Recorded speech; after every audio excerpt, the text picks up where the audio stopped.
ज्ञानाच्या शक्तीचं केंद्र आहे बुद्ध, सम्यक संबुद्ध.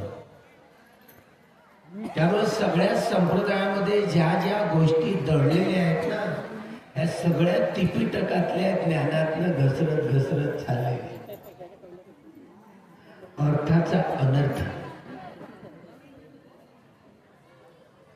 त्यामुळे हे बोधी ज्ञान धारण करून आर्य सत्याचा साक्षात्कार केला जातो. पुढे 4 सतीपट्टणाचा अभ्यास करून आर्य सत्याचा साक्षात्कार करतात.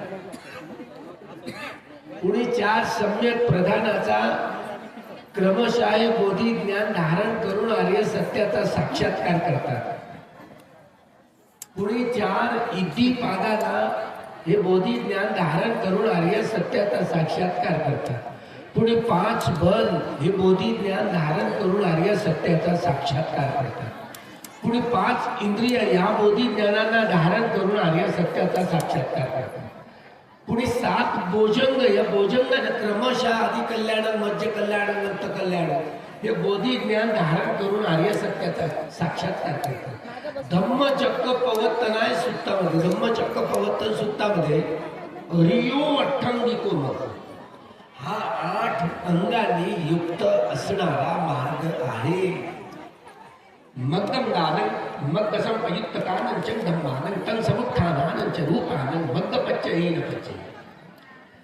मार्गाचं एक एक अंग समजून उमजून त्या मार्गाचं एक एक अंग जाणीवपूर्वक त्या अंगाचा अभ्यास करून त्या अंगावर चालायचं कसं, त्या पथावर मार्गावर चालायचं कसं, हा मार्ग जर समजला नाही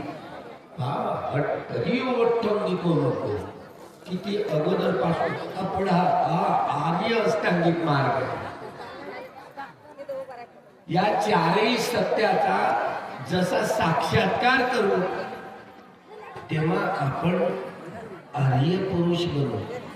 ज्यांनी ज्यांनी या 4ही आर्य सत्याचा साक्षात्कार केला ते आर्य पुद्गल झाले.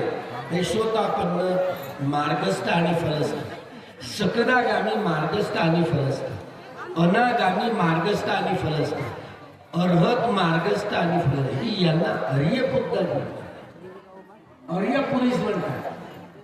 बाकी तुम्ही आम्ही तर आता अनार्य जाऊ, अनाडी आहोत, विद्येत आहोत, आपण आर्य पुद्गल नाही आहोत.